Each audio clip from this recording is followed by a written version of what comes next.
Good morning, everyone. How are y'all? Happy Friday, and welcome to our new episode of Objection Sidebar, which is part of the Objection Live series. We do the Celebrity Court Chatter Monday through Thursday, and then in the evenings we do the Objection Crime Chatter. And this is Objection Sidebar, which is just kind of where I'm going to be doing episodes on some of my Roman empires that are legal adjacent, but not necessarily like court cases or anything like that. And so this episode is actually inspired by Ashley Brianna Eve and Jeremy Noth, I believe his last name is, which are two PR people that I followed, and I got really, really into PR through the Blake Lively case with their accounts. And I was hoping that I could have them on this morning, but maybe I can get them on another episode um, to continue talking about it. So I'm going to be solo today. I appreciate everyone in the chat for showing up. So it's just us guys. Um, Girly, hi, good morning. At the beach, good morning. Joy, always a joy to have Joy in the chat. So we're just going to go ahead and get right into it. The episode's called Good Genes or Good PR, kind of playing off of Sydney Sweeney's jeans ad and the PR stuff that went on with that. And then we're going to be discussing Blake Lively's face plant and how her PR just is not going well, and how other celebrities have done 180 with their PR when they've been, had scandals such as like Brad Pitt with Angelina Jolie in the Vineyard. If y'all haven't seen that episode, I believe it was yesterday morning. I lose track, but I did an episode on it's called Brad and Blake Still Whining, and just everything that he was going through PR wise when Angelina filed for divorce and all that, and just his comeback. So we're gonna get into that. We're gonna get into Lindsay Lohan's comeback, Justin Bieber, and then I didn't put him on the actual thumbnail or anything, but Jonathan Majors as well. We're going to get into how he's bouncing back from his legal troubles, and how smart I feel like, his comeback is. So, oh, sorry, at the beach, it's gloomy over there. It's pretty sunny over here. So, um, yeah, I appreciate everyone in the chat coming by and hanging out. So we're just going to get right into it, y'all. Let me share the screen, and me and DFJ figured out how to like make it bigger so y'all can see. Let me see. I'm starting off with its TMZ. We're gonna start off with Sydney Sweeney. So let me make it bigger, because I can make it bigger and just put myself down here, and then I'll get my little ticker out just in case. Okay, so we're gonna get into Sydney Sweeney first. And so if y'all don't know, she had some controversy recently with an American Eagle jeans ad, and where people were blasting her for being racist and saying that it was promoting eugenics and things like that. So we'll watch the ad here in a second, but this is from TMZ. It said Sydney Sweeney heckler blasts her for racist ad during Americana premiere. So we're gonna start off with like how to like film as PR, and how some celebrities use like their upcoming films to kind of have people looking away from their PR scandals and stuff. And so for Sydney Sweeney, she just had the scandal, and now she's at the premiere for Americana, and this is like a whole other like little side quest rabbit hole too on that movie, and why it was like the release was delayed and stuff. So anyways, that's like a whole other rabbit hole. And then it's actually the same producer from Alex Sachs from It Ends With Us. So it's like I went down a whole other rabbit hole with this movie and stuff. Um, But anyway, so Sydney Sweeney can't shake all the drama surrounding her controversial American Eagle ad because she got heckled at her latest movie premiere Sunday night. So somebody went and it says the actress rolled up um, only to be heckled by some lady as she stepped out. So she was let out, and the heckler who the heckler who's not seen in the video shouts, "Stop the ad. That is being racist." But Sydney plays it cool and unbothered, disappearing into the movie house. So I'm gonna play the ad for those Genes are who haven't passed seen down it. from parents to offspring, often determining traits like hair color, personality, and even eye color. My genes are blue. Sydney Sweeney has her genes.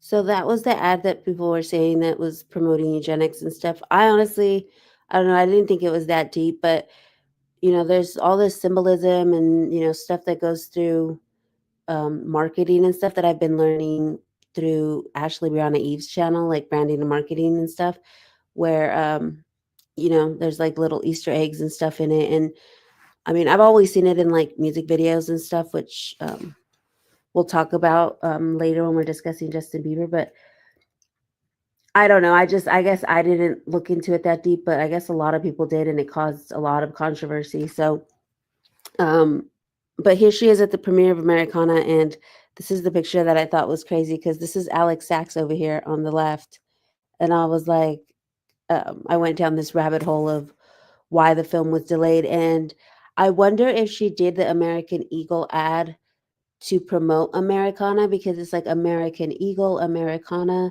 So I don't know if it was like, they have like the keyword stuff where it might come up. But one of the things I found interesting was that the film was supposed to premiere on the 22nd, and the premiere was moved up to August 15th, which is next week. And, or the actual like movie premiere, because I think this was just like, how they do like the premieres beforehand. But yeah, and so I'm like, I wonder if they pushed it up 1 week because of a controversy, like to kind of like have the headlines die down and people be talking about Americana. But I know these things are planned out like way ahead of time, so maybe not. But obviously that's just speculation and stuff like that. Um, so yeah, so this is Sydney Sweeney, and I was like looking into her and how she does her PR, and like I think that she uses a lot of like of her films to like get over like the bad PR. So I've known Sydney Sweeney since she did Euphoria, and like she wasn't very well liked back then. Um so I brought this one up. Sydney Sweeney explained why people getting mad at her about Cassie's decision on Euphoria can be a good sign.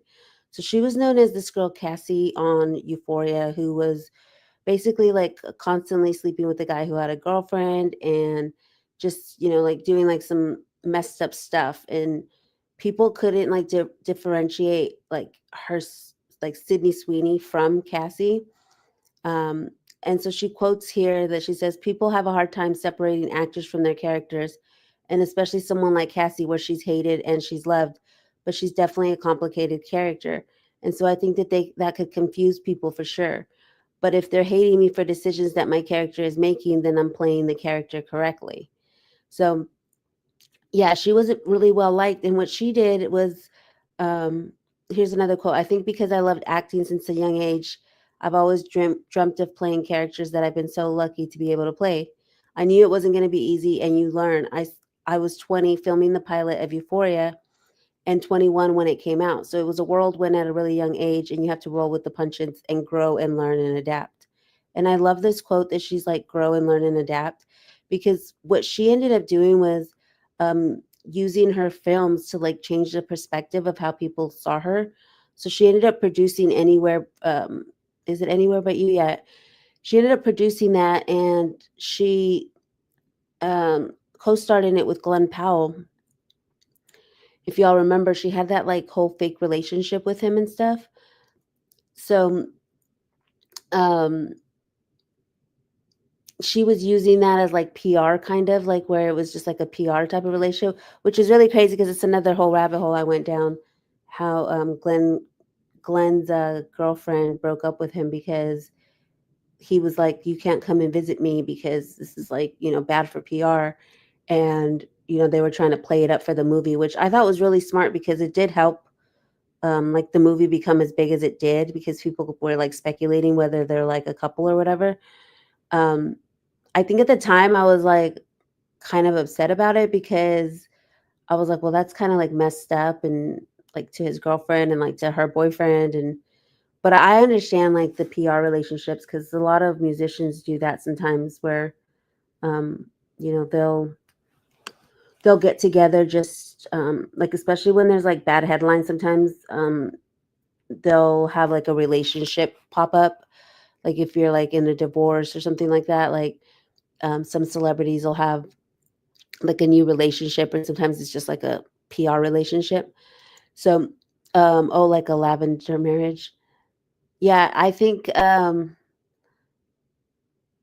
that's also used for like PR when it's yeah, when they don't want, like to crush the rumors of something like that, it could be used. But um so when she did Anywhere But You, then people started to see her as like this rom-com person, and then she did Immaculate and people saw that she was like genre shifting, like that she could do different genres. And so I feel like she's like a good example of how like through each film that she did, she was better in the public eye than, like what people saw her as when she was just Cassie, because she had so much hate. Like the amount of hate, I mean, probably equivalent to what the Gene stuff is doing now, but um, back then when she was Cassie, like especially with like the Gen Z TikTok crowd, like nobody liked her. And so she got a lot of crap. But and then she tried to do it again with Brandon Sklenar when they were at Stagecoach and all that stuff to promote the movie. So she's someone who uses like her films to, and I believe that it was like kind of her being used because remember when Brandon Sklenar was getting all that bad press because of the Justin Baldoni It Ends With Us stuff, and then all of a sudden it was like the headlines were like, um, they're at Stagecoach together. Are they a couple? Because she was newly single and stuff. So I wonder how much of that was PR and stuff. So, anyways, this is one example that I had up for Sydney Sweeney and how she had done, using her films as PR and stuff and overcame bad PR because it seems like the jeans are selling. Um, and yes, people, is bad PR, good PR sometimes because it's all over the place. And then for me, I just kept thinking about the association of words between Americana and then American Eagle. That maybe she thought the ad was going to do really good, and they like combined the two. And then I thought it was really interesting that like she didn't wear jeans, and you see everyone's like wearing jeans, and he's wearing like a jeans shirt. And then she's wearing jeans too, and then she's like in a dress. So I thought that was because we're also talking about like fashion is PR and stuff. So she looks like more sweet and um, it's taking away from like the jean thing. So I found that interesting too. And I'm just learning about PR and stuff. So this is just like my speculations and thoughts on it. I'm by no means a professional. That's why I wanted to have like Jeremy or Ashley here to bounce ideas off of. So um, but yeah, so this is just me kind of just off the cuff from things I've learned and um, just kind of like my speculation. But so we'll see if she can overcome it with this film. It's got 85% on Rotten Tomatoes, and I heard it's a really really good film. It's a Western, and so I feel like it's going to further like boost her career as far as how people view her as an actor. Because even after she overcame the Cassie Euphoria stuff on Anywhere But You, she had a producer, I think. I forget what kind of producer she was, but she's a movie producer, and she was having this event talking to this other lady and was like, I don't get what what the whole thing about Sydney Sweeney is. She's not even a good actress. And that's a bad rom-com, and she was talking mess about her, and that made headlines.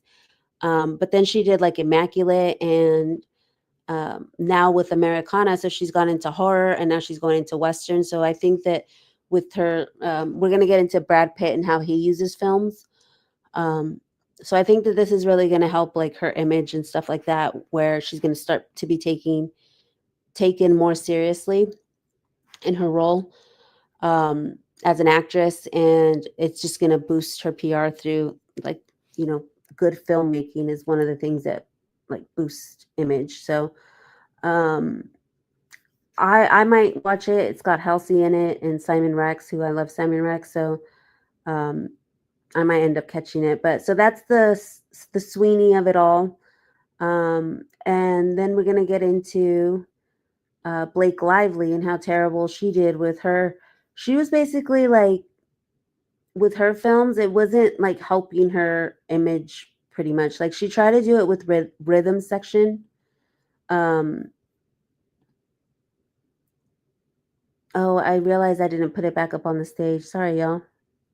When I was talking about Sydney is dressed, let me pull it up real quick. Here's the dress. Sorry, I'm still getting used to. Oops, I'm still getting used to adding to the stage and stuff. But yeah, so here, that's her dress that she was wearing. That I was saying, like, see how everyone's wearing jeans? Like Halsey's got the jeans, and then Simon Rex the jean shirt, and then Laura's like, "It's okay, CJ." Yeah, I'm still getting used to it, y'all. Like this is only my second week really streaming, so and then I gotta make it bigger so y'all can see it. But yeah, you see how everyone's like got Alex Sachs got the jeans, and then she's got the jeans, and then all that stuff, so y'all can see the picture. But yeah, anyways, let's go on to Blake Lively. So she was trying to do it with the rhythm section and with It Ends With Us and stuff, like using film to, you know, better her image and get taken more seriously and stuff. But it kind of really didn't work because rhythm section flopped. There was like all this drama around it, and so it takes away from the film and the acting, and you know, she never really got over that hump the way that Sydney and Brad Pitt seem to. So I'm gonna just be quoting from an article that News Nation did. Um, I'm gonna pull it up briefly just so y'all can see the author and stuff. Blake Lively and Ryan Reynolds played this all wrong. Hollywood PR. It's by Paula Frolic, and it is an older one from January 30th. But I'm not gonna put it up on the screen. I'm gonna put up her pictures while we're talking about her, just because the article has so many ads and they're just like plain. It's super flashy. So, anyways, this is an article that's talking about how bad Blake Lively's PR was, and this was back in January when it first started, and nothing has really changed. But it's quoting Ulysses Osuna, the owner of Influencer Press, and it's saying, in today's media landscape, legal threats in a PR crisis almost always backfire. And so right off the bat, I mean, this is in January, they're like, this is going to backfire on her. They went on to say the public isn't stupid. In an age when everything is documented, trying to shift blame when video evidence exists is not a smart move. Even if the story was planted, the actions were still Blake's.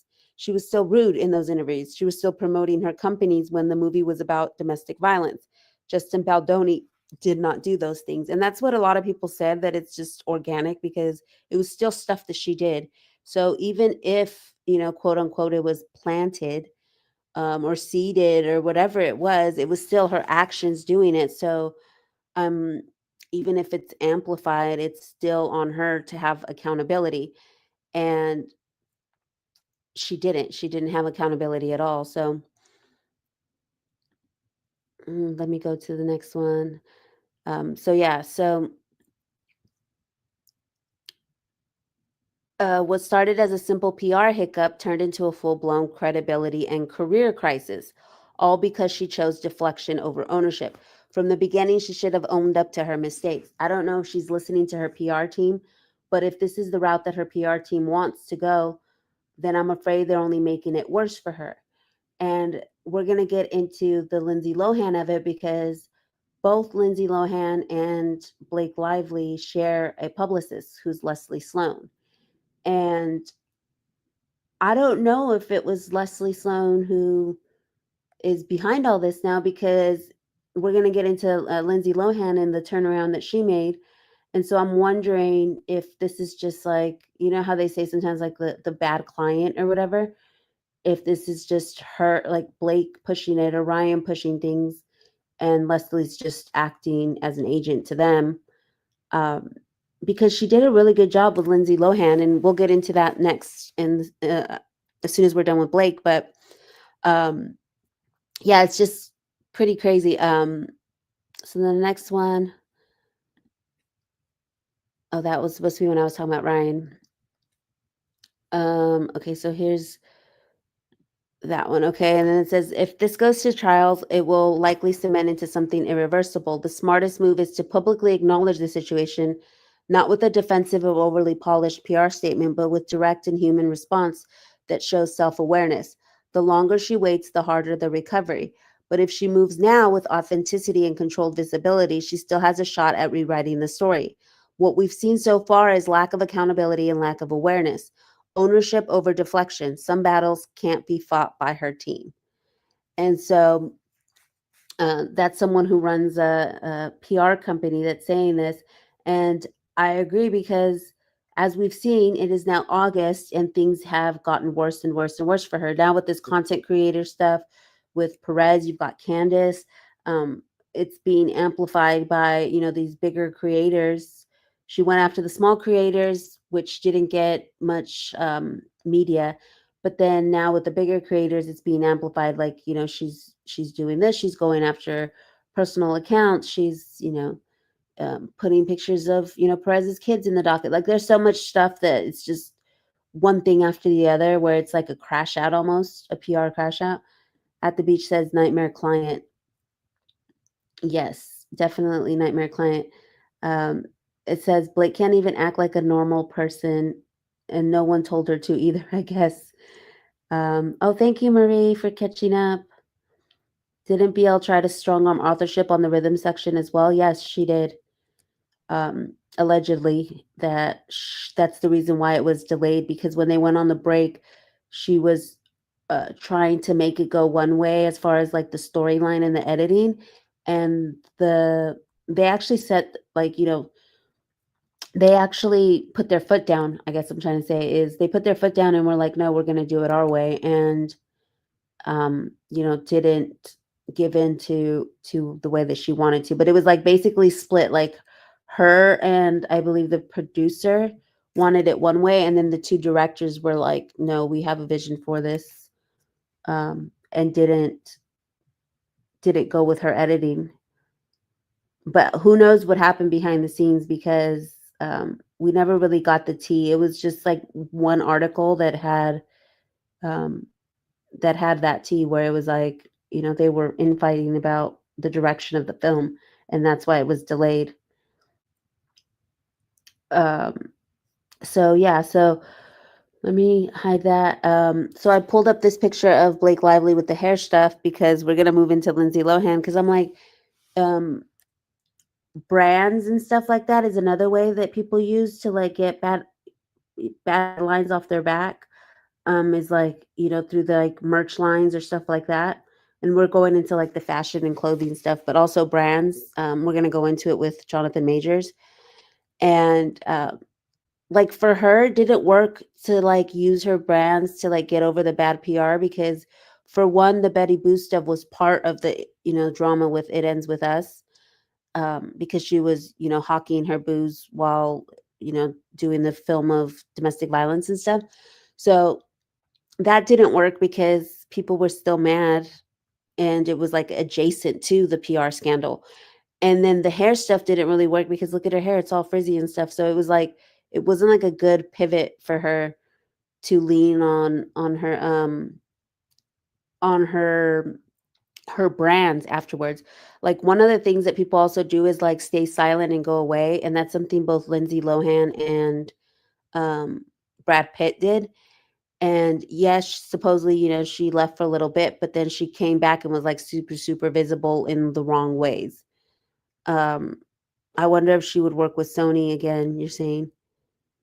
But man, I doubt it after this. Yeah, I doubt it too. I don't know if she's gonna go into film anytime soon because it seems like she's like going 10 toes deep into her brands. But yeah, so we're gonna transition into Lindsay Lohan. So I had put this up a couple days ago on my ex. It says, "Imagine being Blake Lively and your career has just imploded, and meanwhile your PR agent, I called it PR agent, publicist, whatever, gave Lindsay Lohan this comeback, who's Leslie Sloane." And then I put, "She really doesn't like you," because the way that um, Lindsay Lohan's comeback is being framed, it's like it's really, really good. And I hate to praise someone like Leslie Sloane because it's terrible what she did to Baldoni and stuff. Um, but I'm just like really feeling this Lindsay Lohan comeback. At first, I was gonna boycott Lindsay Lohan and Freakier Friday just because she was Sloane adjacent, but the nostalgia marketing and all that stuff, it just kind of got me. Like I really like it for her. I watched Lindsay Lohan since um she did Parent Trap and all that stuff. So I know I loved her. Both her holiday movies that she made were really, really good. The Falling for Christmas one I really liked. And so yeah, she's having this like really great comeback.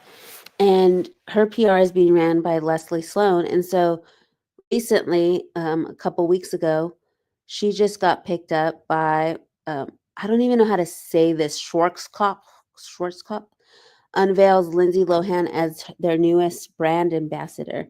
And so this is like a hair color formula brand. It says trust in the longstanding bond between client and colorist. So this is kind of like the PR Newswire statement. An authority in hair for over 125 years is proud to announce Lindsay Lohan as its newest ambassador. This partnership celebrates Lohan's longstanding relationship with Schwarzkopf. I don't even know how to say it. Tracy Cunningham, the iconic celebrity colorist who's been coloring her hair for decades. But look at this picture. Like, look how nice her hair looks. Like, just super beautiful as opposed to the Blake Lively one. And that's one of the things that I remember hearing Ashley say in one of her shows, where it's like when you're making your face the face of the brand, like Blake Lively does, is like she's in the commercials, she's in all this stuff. Like, it's not a good move right now when she's going through all this controversy. And so yeah, one of the things that celebrities do with PR is they attach themselves to like brands and stuff. And so I feel like this was like a really good move for her because they actually ended up sponsoring all of Freakier Friday, the official hair brand of Disney's Freakier Friday. And I wanted to include this because you know how It Ends With Us had all like their pop-up shops and stuff, and how it just didn't mesh with the movie. Well, this is like, it's Freakier Friday. It's like a fun movie. And I really thought this was really cool. It says there's pop-up salons that they're going to be having, an AI-powered magic mirror to virtually try on different hair colors. And it says they'll be at the premiere. And then it says they'll also make weekly appearances. Freakier Friday reminds us how powerful it can be to switch things up. So they're doing like a whole like switch it up kind of thing.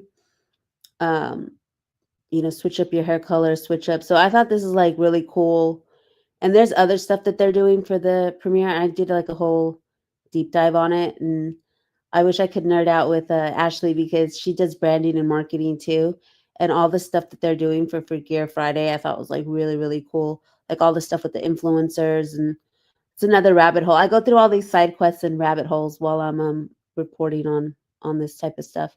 So yeah, so this is Lindsay Lohan's comeback, and she's kind of using her film Freakier Friday. So if y'all don't know about Lindsay Lohan and her controversies, she basically I'm gonna pull up this picture back again because I just love the comeback while I'm talking about it. But if y'all don't remember, so she had in 2012, okay, she had like DUIs, and it was just like not a lot of good stuff was being talked about. So she was having kind of like a PR crisis then. And well, it started in 2010. That's when Leslie Sloane apparently dropped her as a client because it was just too hard, because no one could really control her. She didn't want to, she wanted to do whatever she wanted. And so supposedly the story goes that Leslie Sloane dropped her in 2010, and then she kept trying to get publicists, but they kept dropping her. And some stories go that it was because of her family, that her dad was they couldn't keep their mouth shut, so it was constantly putting out fires. And so there's all these stories as to why. But so then in 2013, 14, I believe, that's when she left to Dubai and kind of went away from the public. And then it says that when I was doing my research, that between this time, 2013 and 2019, that her and Leslie Sloane were kind of off and on, as far as representation and stuff, but she wasn't really doing much. She did start that beach club in 2019 or 2022, I believe, as a comeback in Dubai, and it was a reality TV series, which ended up not getting a second season and stuff like that. But she also had an album. She tried to use music, and we're going to talk about album as PR too, or music and an album. And so she slowly started to come back into the limelight, and people like the reality show, people like the album and stuff, but people really started falling back in love with her when she started doing the Christmas Hallmark style movies. I believe she did, well, one of them wasn't even Christmas. Was the Irish Wish one Christmas? It's these little rom-coms. So she started going back to what she was known for, and what they used with her was nostalgia marketing as well. That was one of the things. Through Ashley, I learned that that's one of the go-tos is nostalgia marketing. Something that I just learned about. But yeah, so then she goes to her rom-coms and stuff, and then now she's doing Freakier Friday, which is leaning on the nostalgia of that movie. And she's making her big comeback, and you see people talking really positive about her. In 2020, y'all remember she went through that tiny little phase, and Leslie Sloane was her PR then, because she came back on in 2019. But y'all remember she had this scandal where people said she was trying to kidnap a kid off the street. She was trying to say are you being trafficked and stuff like that, and people were like, is she unhinged, is she on drugs? But that was a small little blip,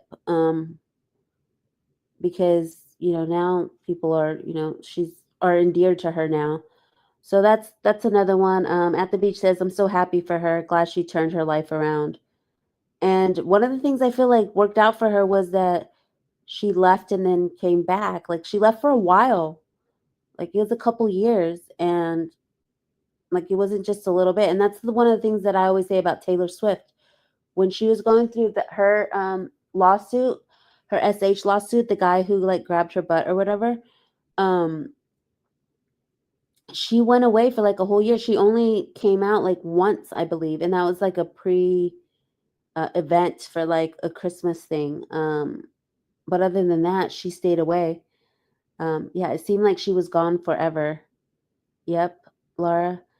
And okay, they're saying that looks like fun. Fans will probably like it. Yeah, I'm there. Like I said, I was literally. It's so weird how I try to boycott everything that's adjacent to them. And I was just I'm not gonna go watch Freakier Friday. She's read by Leslie Sloane, and I'm not. But at the same time, it's just, I don't know. I kind of had to separate it. Maybe it's my love for the nostalgia, but I am gonna watch the movie.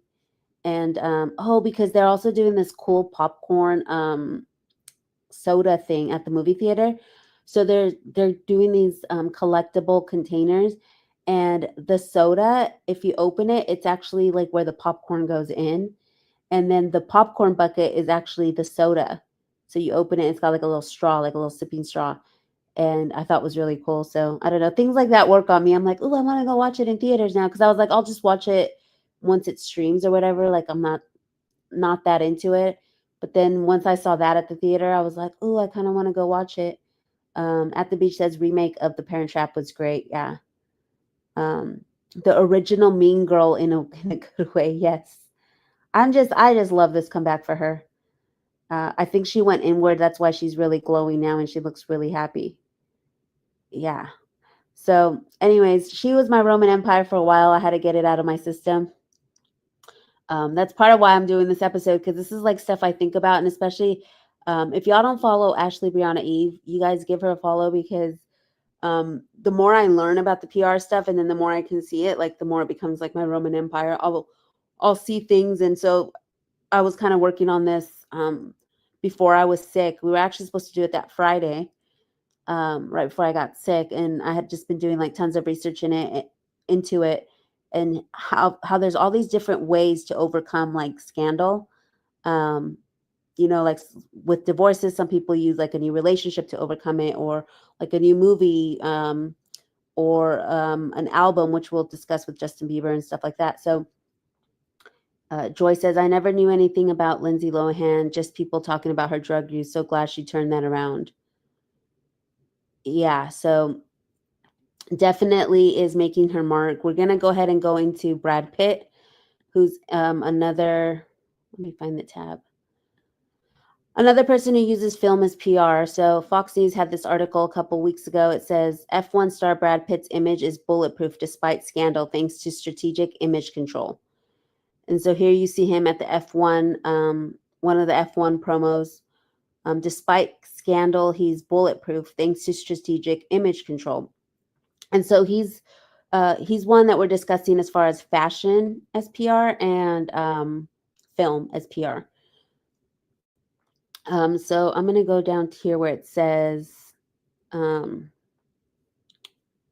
here. Hold on, let me see. Because this is kind of just talking about him right here.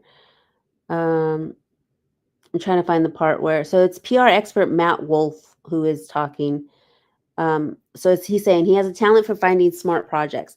Brad is still a household name whose charm hasn't faded. His penchant for identifying good material and delivering authentic performances is why he continues to have success at the box office.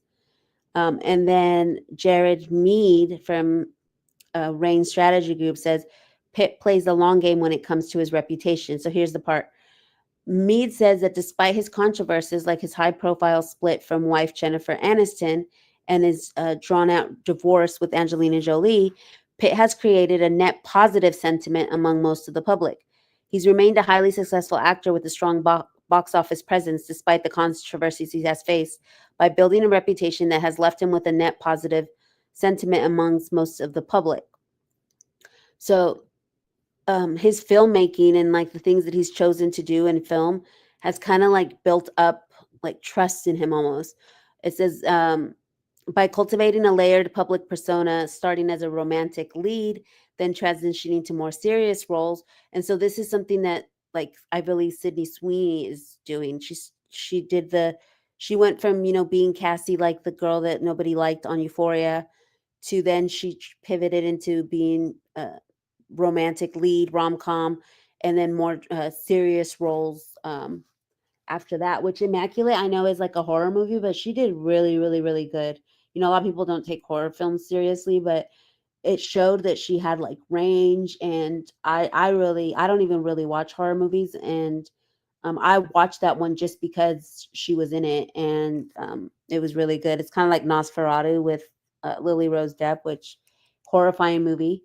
But I watched because Lily Rose Depp was in it, and she did phenomenal, and like all the work that she had to do to and she used Nosferatu after all the bad PR she got from what was that, The Idol that she did with The Weeknd. She got a lot of bad PR from that people were like, oh, it's glamorizing this or that. And then she bounced back with Nosferatu and was taken seriously as an actor and as an actress. So anyways, back to Brad Pitt. It says he's also been open about the struggles he's faced. So this is something else that if you go back to when we were talking about Blake Lively, that they were telling her she should do, and she never did, is not take personal accountability, not pull it up as if like, because people said, yes, even though it's a lawsuit about SH and stuff, she still could have held herself accountable for the stuff that she did with the film takeover and stuff. Because honestly, I feel like she used the SH stuff to take over the film. Like she took advantage of it. Like say it did happen, Like if we're giving her the benefit of the doubt, and obviously it didn't, there's no proof or whatever, but let's just say, for the sake of the argument that it did, it still doesn't negate all the stuff that she did afterwards that was like, putting them in the basement and all that stuff. Because that's just childish. Like even if stuff like that happened, you still have a movie to promote, and they didn't even have to like see each other. They could have walked the red carpet at different times. I mean, I know they did, but you know what I mean? Like they could have still been in the same room together. It wasn't like, I don't know, she went over the top with it. But anyways, that's another rant. He's open about the struggles he's faced, such as with alcohol, that he is perceived as owning his personal failings without sensationalizing them. This causes audiences to be more forgiving than if he were defensive about it. While some of the accusations against him have been serious and we don't want to minimize those, his public persona has never come across as predatory, manipulative, or intentionally harmful. So far, the public seems to have been forgiving to him. They still like him despite his flaws. And then this picture, we're going to talk about the nostalgia too with him. So he uses nostalgia too with his PR, because most people remember him like this, like the 90s and 2000s stuff that he worked on.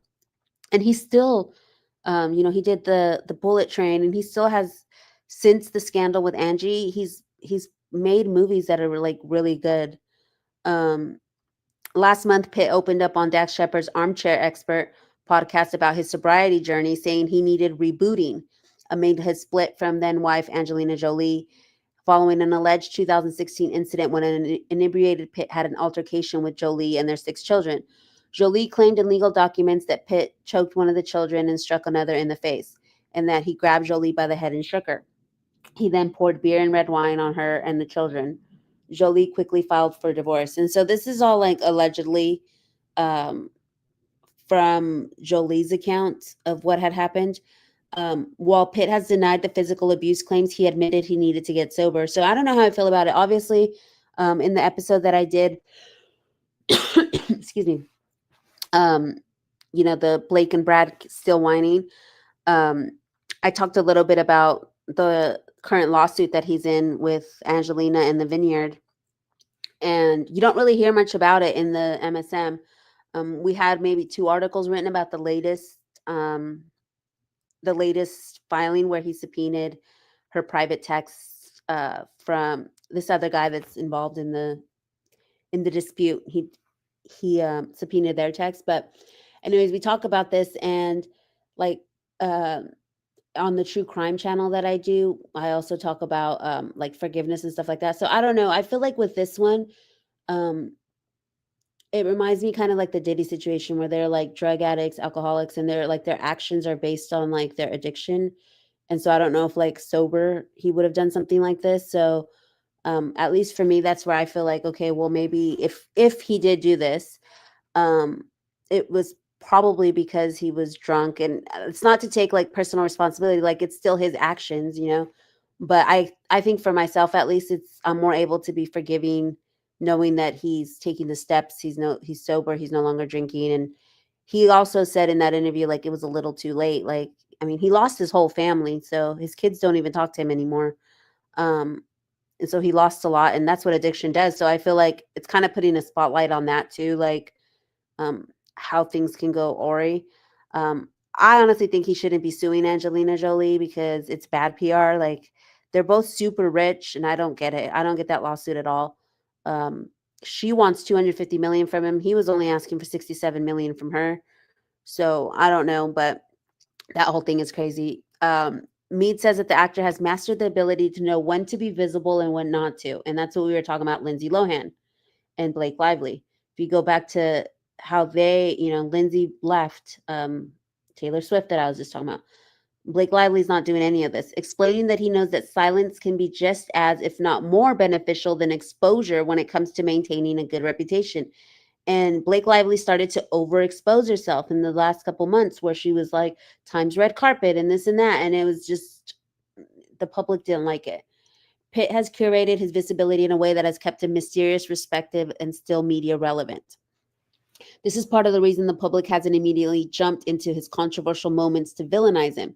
The public's opinion is shaped mainly by the memories of him, so this is nostalgia again, from the late 1990s and early 2000s. Couple that with Pitt's selectively chosen event appearance interviews and profiles, and it's easier to see why his reputation and box office draw remains. Wolf also believes that Pitt stands out because of his range, and that's what we were talking about. What Sydney Sweeney is doing is trying to have, now she's doing a Western and all that stuff. So it helps people see you in like these different ways. He's also got his own production company. He's a respected producer and has a knack for finding good material. And so it says Pitt has films have grossed nearly 5 billion. And it's no surprise that F1 has become a runway hit for Apple. When you take a closer look at the numbers on the other side of the baseball card, it starts to make more sense. So it's widely considered to be the fastest growing sport, Formula One. And so you combine that with an iconic multi-billion-dollar box office behemoth with a wildly popular global motorsport, the result is explosive. So he used something that was already super popular, Formula One, then made the movie. And so it says, no pun intended, Pitt and crew should take a well-deserved victory lap following the film's success. So, and he's been using like the PR with his relationship with Ines Ramones too. I know he said that it wasn't a PR move, but he basically took her to like their first kind of public appearance type of thing was to an F1 show. And so a lot of people start promoting their movies like really early. He said it wasn't PR or promo, but from what I've seen, you know, people do, I feel like it was kind of like a soft launch and slash, you know, promoting the movie. But I'm going to play this really quick clip because it's also about fashion. And since we're talking about jeans, he's wearing jeans in this. And I try to get as many pictures of them in jeans for the show when I was pulling up stuff, just because it's cheeky. But I thought this was really interesting about the fashion. And there's a little tidbit about Kendrick Lamar, who we're also covering in Drake versus UMG. So I'm just going to play it real quick.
So yeah, I thought that was really interesting, like using fashion as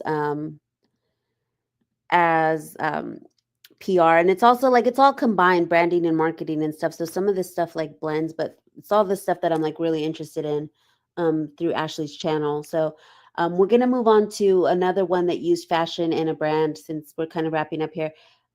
Jonathan Majors, and this kind of plays into like my legal channel and stuff like that. Where he had a really, really bad legal controversy 2 years ago, and his film was delayed, Magazine Dreams. So this is going to play into like film and branding because the title is, this is a review of it. And it says, despite the controversy surrounding Jonathan Majors, this claustrophobic exploration of delusional fame showcases the most powerful performance of his career to date.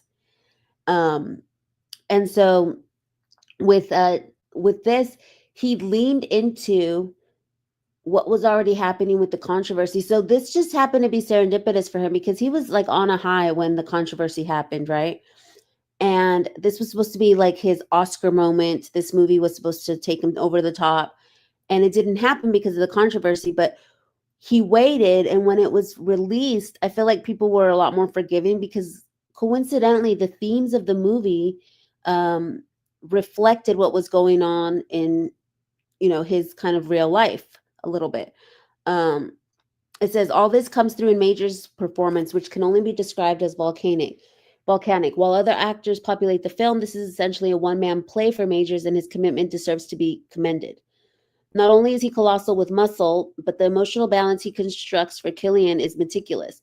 Every flicker of pain, vulnerability, and boiling rage is rendered with startling clarity. In a performance that could staple any rising star into the mat, Majors goes from heartbreakingly tender one moment to explosive and flaring with terrifying unpredictability. It's a portrayal steeped in contradiction that demands sympathy even as it's unsettled. And so the role itself already, as you're watching it, and it's a great movie. It's really unsettling movie, but it's, I mean, if you're into like film and acting and stuff like that, you'll really love it. Of course, it's impossible to entirely separate the art from the artist, especially here. The extra textual controversy surrounding Majors inevitably refracts through the film's themes of tangible success ruined by impulsive violence and self-destruction. So it was like reflecting what had happened in the incident that he was in, which was um,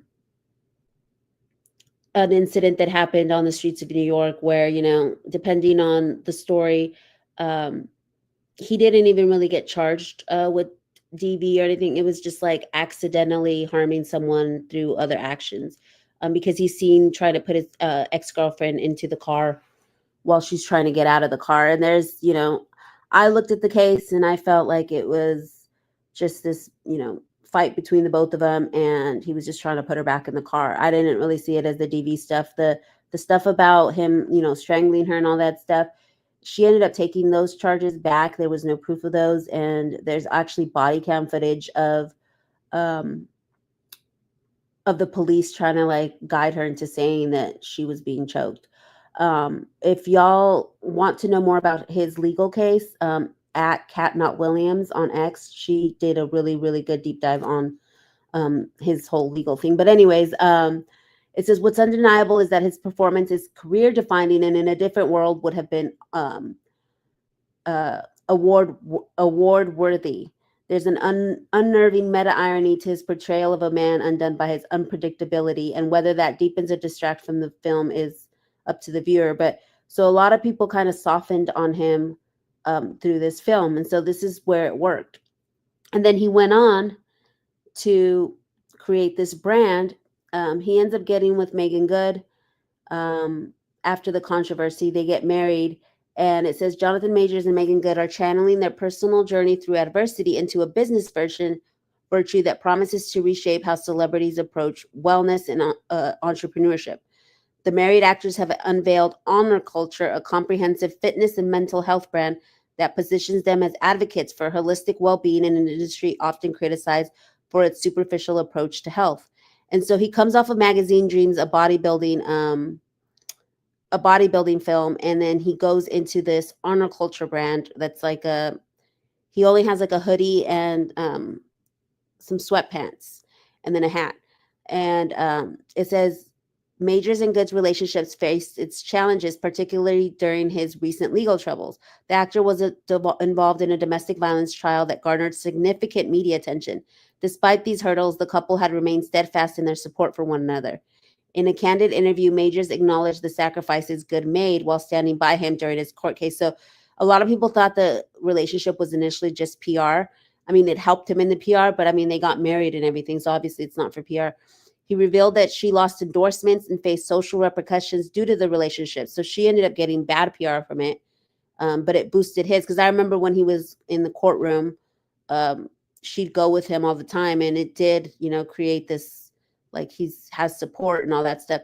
He stated that she took an incredible hit despite their bond. But if you look at the Instagram and how they're, you know, marketing this and stuff, like he's a bodybuilder, so it's like it's super smart, I think, like from a PR perspective, because you know it's using his physicality. Magazine Dreams, this is what he's known for, and that's why I feel like with the role of Kong or King in Marvel and how they dropped him, like maybe it wouldn't have been as fitting because he was a villain, and Magazine Dreams was where he was kind of like there was some sympathy for the plight of what he was going through. Even though he was violent and stuff in Magazine Dreams, there was a sense of like how men aren't supported and enough and things like that. So different themes.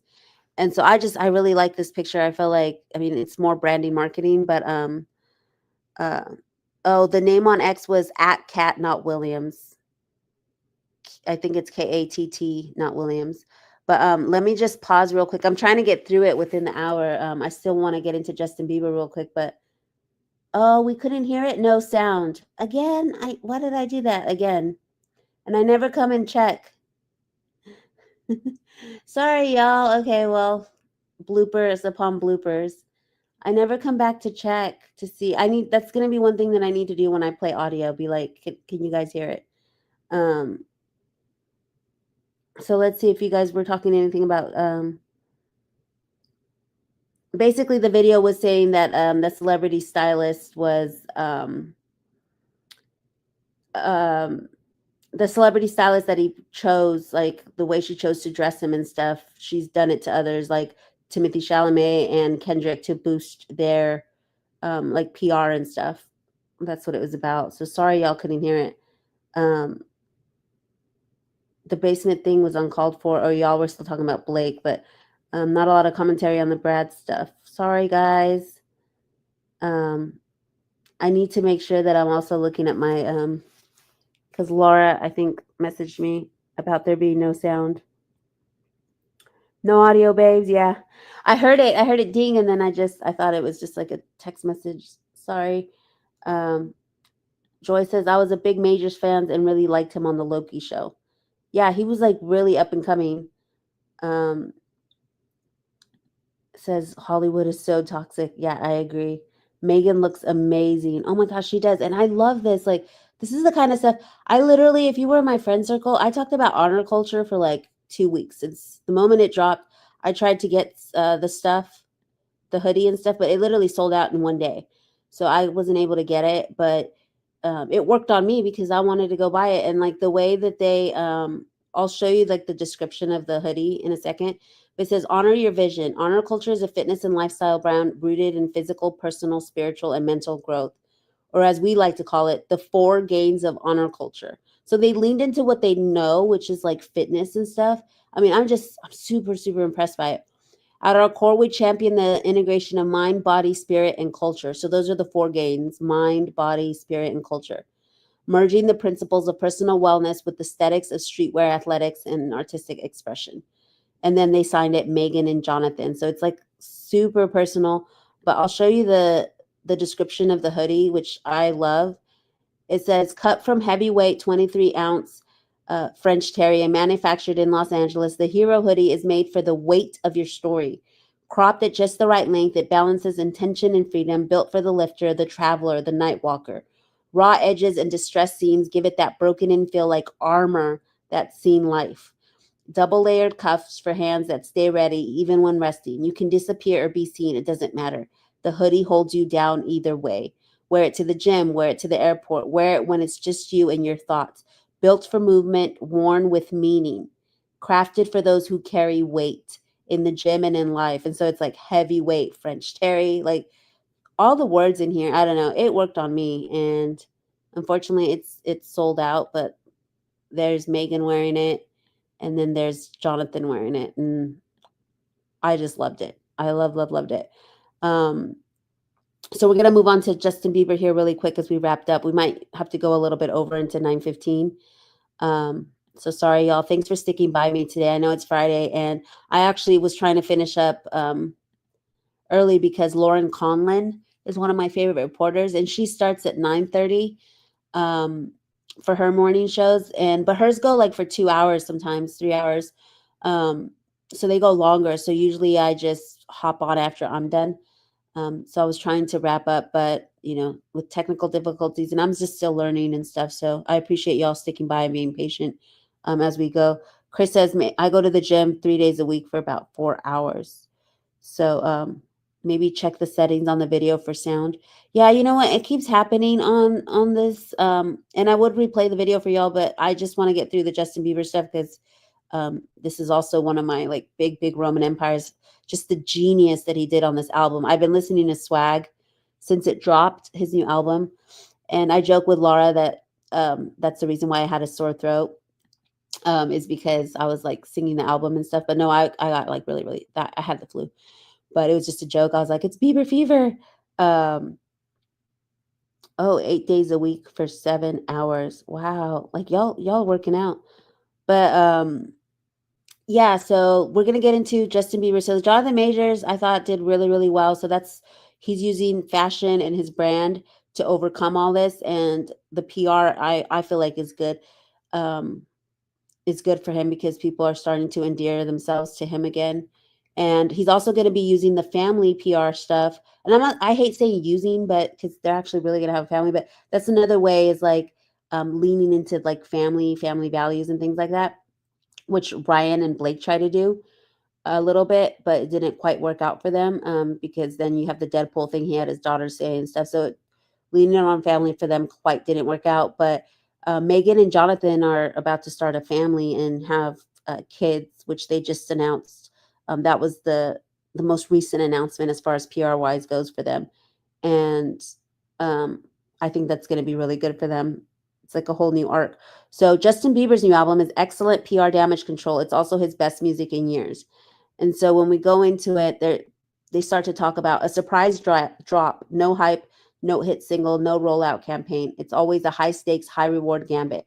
The singer's latest headline making antics only intensifies the risk. So it started last summer when Bieber split from his longtime team, including mega manager Scooter Braun, who discovered Bieber when he was a tween, sparked speculation over the pop star's future. Since then, Bieber's social media posts and interactions with the paparazzi have struck many fans, media outlets, and even former confidants as concerning. Seeing him disintegrate like this, it's watching them bottom in as someone not living their purpose. One of Bieber's ex-team members, who was granted anonymity, told The Hollywood Reporter in an April piece titled Justin Bieber's Crisis of Faith, and then they said he's lost. Since the publication of that report, Bieber has continued to go viral for all the wrong reasons. When his wife Hailey Bieber landed the cover of Vogue in May, her husband publicly undermined the accomplishments. I told Hales that she would never be on the cover of Vogue. Yikes, I know, so mean, he wrote on Instagram. So he had all these like fails, people were talking about him. In June, Bieber confronted photographers in Malibu with the gush of now infamous internet brain gibberish. It's not clocking to you that I'm standing on business. Um, and this is where I think he's genius because he turned it around. This is a paparazzi moment that at first was like, is he unhinged? Is he on drugs? And it became a viral meme through like Gen Z and Gen Z crowd and TikTok. So they kind of helped him turn it around because then it became like a positive thing. Like it's not clocking to you that I'm standing on business. Like people would post it as a GIF, as a meme. Like it wasn't quite as negative on TikTok. It became kind of like a cool thing. But then he really flipped it around on the album because he uses a snippet of the actual interaction with the paparazzi on the album and turns it around to basically put it into the album. So he further turned it around as like now it's a positive moment. All of this didn't provide the best backdrop for his new music, but as Eric Schiffer, a PR expert for reputation management consultants, told me, of Katy Perry's botched comeback last year, a miraculous amount of ill will can be swept under the rug by one good song. Never mind an album full of them. And I talked about this yesterday when we were talking about Drake, how I kind of was like Team Kendrick for a long time. And then when Kendrick dropped the What Did I Miss song, not only did it remind me of Baldoni's situation, because it talks about like people hanging out with you and then they backstab you. And I actually did an edit with Baldoni and Liz Plank and Colleen Hoover because I felt like it really described the situation. But that song alone made me start to drift like more towards Drake for a little bit. I'm still kind of in the middle. I don't know if I'm Team Kendrick, Team Drake yet. I'm still watching the legal situation play out, but it does work because it worked on me. So with just that one song, it's achievable if the quality is there. Ultimately, that's the driver. And so this is like an album as PR. Bieber is not subtle about his intentions to win back the public favor. Nearly 10 years after he's saying, "Don't forget that I'm human," and is it too late to say sorry, on an album literally called Purpose, Bieber closes his newest album with an outro titled Forgiveness, helmed by pastor and gospel singer Marvin Winans, which I love this song. Laura can tell y'all, I sent it to her. Like, it's just like a cool little outro. It's not even like a full song, but I play it all the time. Bieber has often used his music to petition for tolerance and compassion, but for the first time in a decade, that strategy has finally paid off. Swag uses spoken word interludes to address both Bieber's eyebrow-raising social media posts and frantic run-ins with paparazzi. Therapy Session and Standing on Business offer clips of recorded conversations with the comedian Drewski, who reassures Bieber that he's just being a human being. He says, it's a feeling like, I've had to go through a lot of my struggles as a human, as all of us do, really publicly. People are always asking if I'm okay, and that starts to weigh on him. It's not repentance per se, and it's a brief moment in a 21-track album, but it's a much-needed glimmer of self-reflection. So again, someone taking personal accountability. So that helps their PR too. For a musician who has long infused his songs with confessions, apologized, and even personalized sermons from his real life pastor, Judah Smith, it's expected that his music will reflect his values. They won't be surprised to find the album peppered with mini therapy sessions. Bieber has the luxury to process his mistakes and complex emotions through his art. Addressing controversy via lyrics naturally comes across as more sincere than an over-rehearsed influencer-type accountability video or a public apology typed up in the Notes app. So instead of a PR, it's through the art. And of course, there's the added benefit of creative control.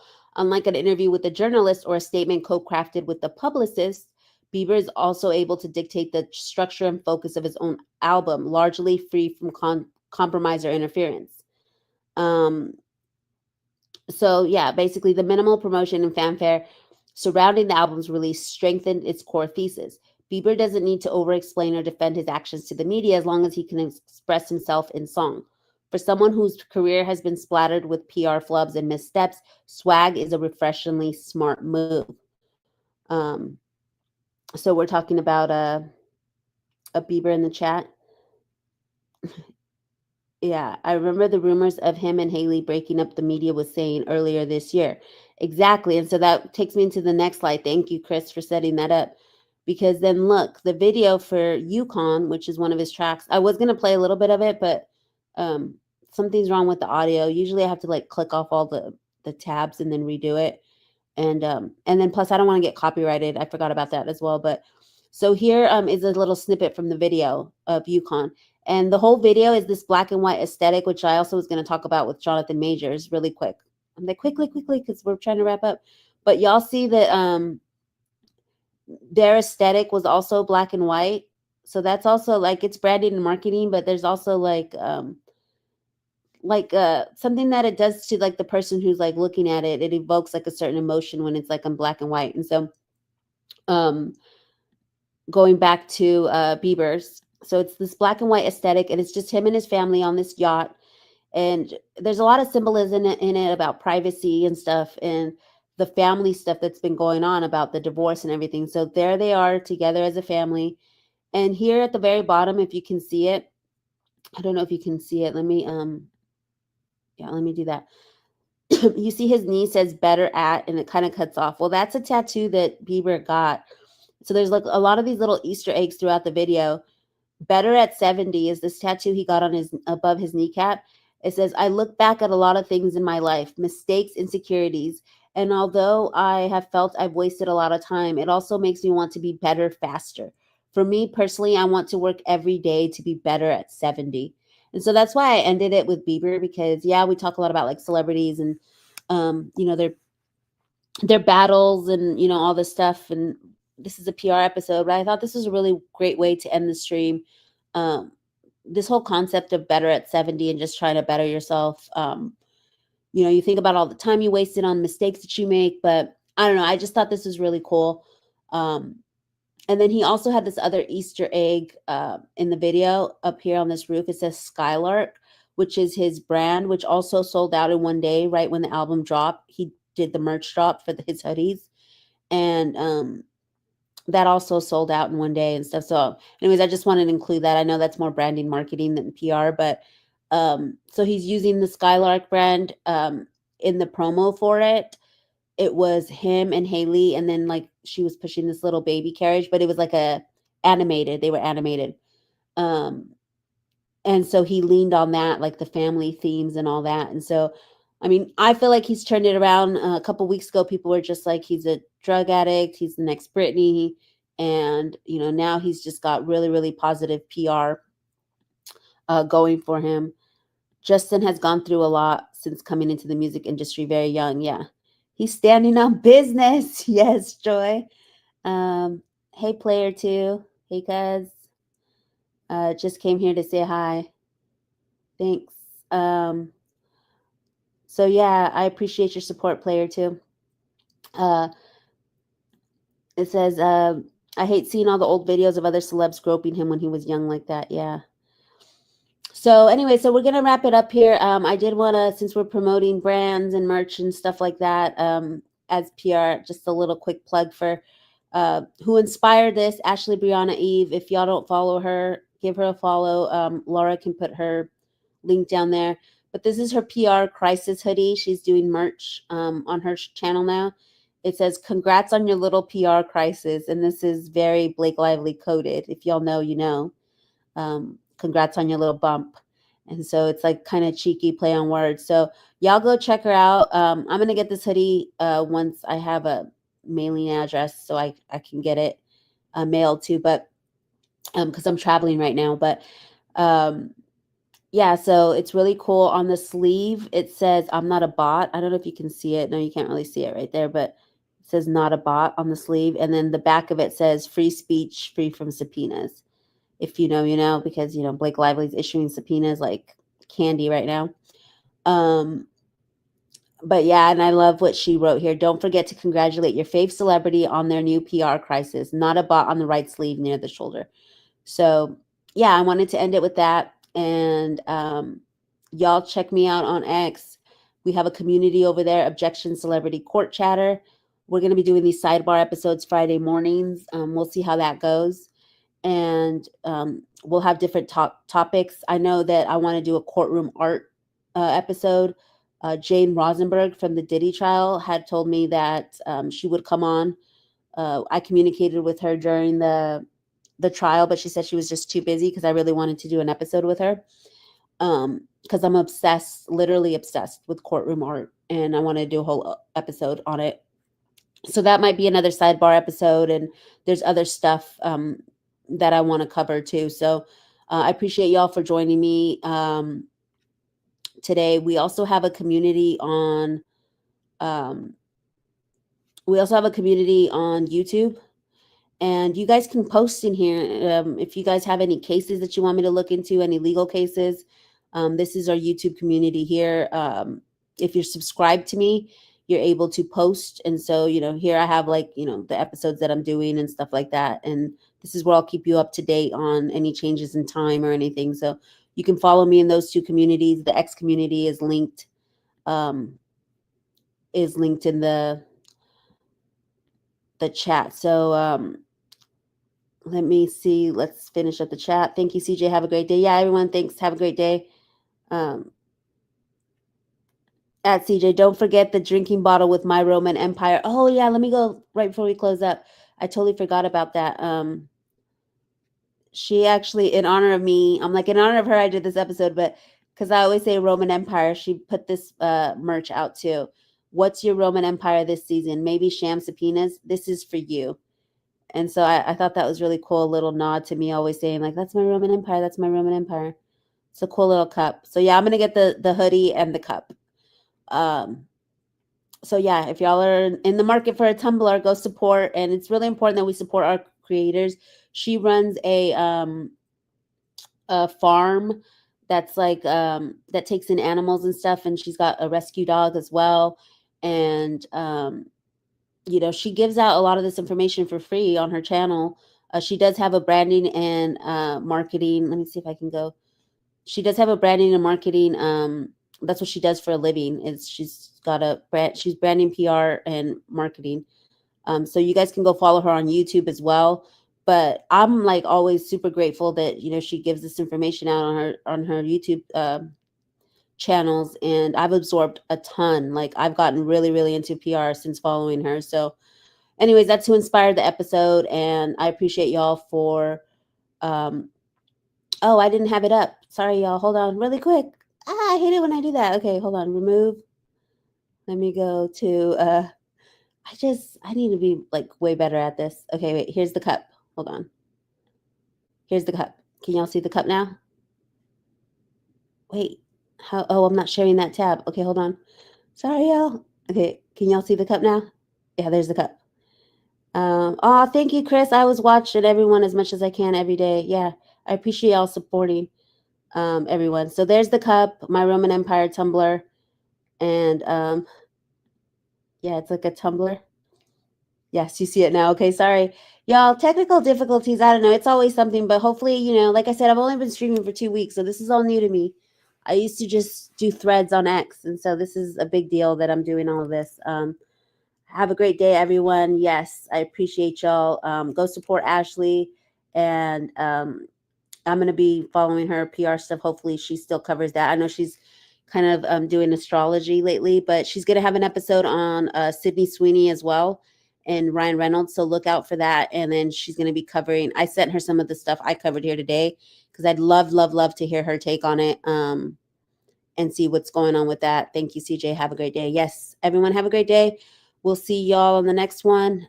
We'll be gone this weekend and we'll be back Monday morning on Celebrity Court Chatter. We're going to be covering next week Alec Baldwin, the Rust trial. Even though that's over, there's still some pending civil litigation and a wrongful death and some new updates on that front with him. And there's some other cases that I'm going to be covering as well. So just stay tuned. Appreciate y'all. Have a good one. See you on the next live.